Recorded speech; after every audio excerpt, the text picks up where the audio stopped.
Hey everyone, today we'll be talking about MCSO and our special weapons and tactics, also known as TOU, and the type of equipment that they use. So today we're here with Deputy Lopez, who's assigned to our SWAT, Special Weapons and Tactics, as we call it at MCSO, TOU, Tactical Operations Unit. So Deputy Lopez, tell me a little bit about how do you become a SWAT member, or how do you become a SWAT deputy? So in order to join the Tactical Operations Unit or become a member of the SWAT division here, you have to be a deputy sheriff, so you have to be on patrol for at least a minimum of 2 years. Once you hit that 2-year minimum, then you can test to become part of the team, which we do every year. We hold a test, and so you can come out, and it's a physical test. So you have to run 1.5 miles. You have to run obstacle course, and you have to be able to shoot the rifle and the pistol just as well as you have to do all the time. So once you become a SWAT member, what are probably the most fun parts of the job that you say you'd enjoy the most? So just think of what you see on TV, right? So it's not all that, but at the same time we do a lot of stuff. So when we get search warrants, we're ramming doors, we're breaking windows, we're taking the bad guy into custody, we're getting the bad guy off the street. So we do a lot of things that are fun. We get to play with all these tools here that you see on the table that we'll get to eventually. What about the not so fun parts? What's something that when you tested for SWAT, you kind of found out, oh, I didn't know about this part right here? I think the big thing is being in Arizona. We all know it gets hot here, especially during the summer. It gets 115 plus, 110 degrees plus, and we have to be outside in the heat, and all our gear it could be anywhere for hours staying in this heat. So that would probably be the one thing that is the not so good part about being on SWAT, standing in the heat. Okay. Well, I see on the table you have a bunch of different equipment. That is something that I'm assuming you use when you're out on missions. Can you explain a little bit more about it? Yeah, so this is all the stuff that we use on a daily basis when we're working. So we'll just go from right to left, we'll go down the table. So this is gonna be our open air kit. So this is what we use if we're working special events, if we're working the Super Bowl, if we're working Diamondbacks games, Cardinals games, anything like that. NASCAR, we work that too. So if we're doing something like that where we're outside walking around more, we'll wear this. So this is kind of what we wear. So you can kind of see that. It's pretty heavy. How much would you say this weighs? That one weighs about 30 pounds. Okay. 25 to 30 pounds. It's not as heavy as I thought it was. All right. So it has a plate, it has a rifle plate in the front and the back to protect us. Okay. So how about this big one right here? This big one right here is what we call our heavy kit or our entry kit. So this is what we wear if we're serving a search warrant or if we're on the scene of a barricaded subject. Subject won't come out of the house, so we'll wear this. So this has even more protection than that. Obviously you can see the difference. So it's gonna have shoulders, growing plate, and then side plates as well. So that one is actually gonna weigh close to about 60 to 70 pounds. Okay. That's how much that one weighs. So, and these are kind of set up to however we want to carry them, whatever we want on them. So everyone on the team, we have 12 guys on the team right now. Everyone kind of sets theirs up a little differently, so it's not the same across the board. So. Okay. And then how about the weapons here that I'm seeing on display? So these are what we're issued at the SWAT division. So this is what everyone on the team carries. We're issued Daniel Defense M4s. So this is my personal rifle actually. So you have your flashlight, and then this one right here is actually a IR light, so for night vision. So if I turn it on right now, you won't be able to see it, but then if I put on night vision goggles at night, then you'll be able to see it. So it helps if we're trying to do something where we're trying to sneak up on someone or whatever the case is, then only we can see the lights and they can't see the lights. So that's that.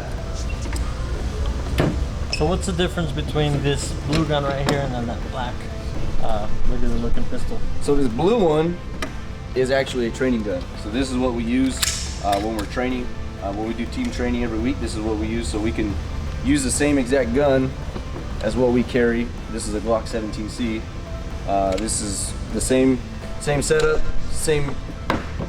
pretty much the same everything as what we carry every day, so we can actually train on what we use.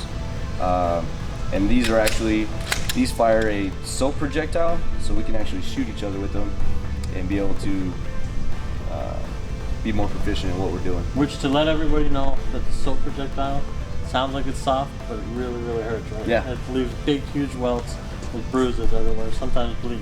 Yeah, I actually did training the other day, and I have welts all over my body because I got shot pretty good. Yeah, so they're not fun. You definitely don't want to get shot by them, even though they're training. Definitely not fun to get shot by. And we have the same platform for our rifle too, so we can do it with our rifles as well. Okay. So, which is nice. And then lastly, we'll finish off here real quick. What are some of these tools that look like it's almost for home equipment? So a lot of this stuff we kind of took from firefighters and stuff that they use to get into houses and save people, whatever. So we kind of use them the same way. So this is a Halligan right here. So I'm sure you guys have all seen this. Firefighters use to open doors. We can use this to break windows, open security screens, stuff like that. Pretty much use this tool for almost anything. This right here is a ram. So you go pick that up. So that's the magical key. That's what opens every door. And if we have a search warrant, we have a guy inside a house or suspects inside a house, we got to get that door open so we can see inside. So we'll use that to open the door. How much does that one weigh? That is about 30 pounds, I want to say. Okay. It's about 27, 30 pounds is how much that weighs. And then the last two things I see down here are the shields. Can you explain a little bit of that? So these are our ballistic shields.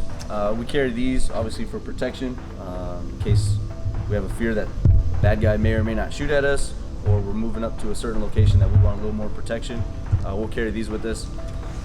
This little guy right here in front is actually a pistol shield, so that's going to stop pistol rounds. Obviously this one's a little lighter, so notice how I picked it up with just one hand. This one's real agile and versatile, so you can kind of flip it around and move it however you need to, and be able to still have a gun in the other hand for protection. This one right here, this bigger one, is actually a rifle rated shield, so this will stop rifle rounds. This one's a little heavier. I believe that one weighs less than 6 pounds. This one is going to be right around 20 pounds. That's how much this one weighs. So still not that heavy, still can lift it up and do what you need to, but it just is more protection if we have a suspect that has a little higher powered guns. Okay, and then I think something that's pretty obvious to see back here, this large vehicle. Do these vehicles have different type of names, or how do you guys refer to them? Yeah, so this is actually our little one. This is our Bearcat. We use this one more often, obviously because of size, and it's easier to maneuver and get around. So this actually just sits on a Ford, your typical F550 frame. So it drives like your normal truck, but it has armor all the way around the glass, the walls, everything like that. And then towards the back, if we can see inside a little bit, how many people can you fit, or how does this usually work when you're going to go on a mission or go do the job? So we usually fit about 5 guys with all their gear on. We can fit 5 to 6 guys inside. The rest of everyone else, anyone that can't fit inside, we just jump on and we hang on up here. So however many guys we can fit there, and then the rest of the guys kind of jump on and grab on the side. So, but you can see inside right there some of the gear that we have. Those boxes are cameras that we have, and then some more shields, just some more tools that we use. Well, thank you very much. I appreciate your time. No worries. You did an awesome job. We appreciate seeing all your equipment and all the hard work you do. Absolutely.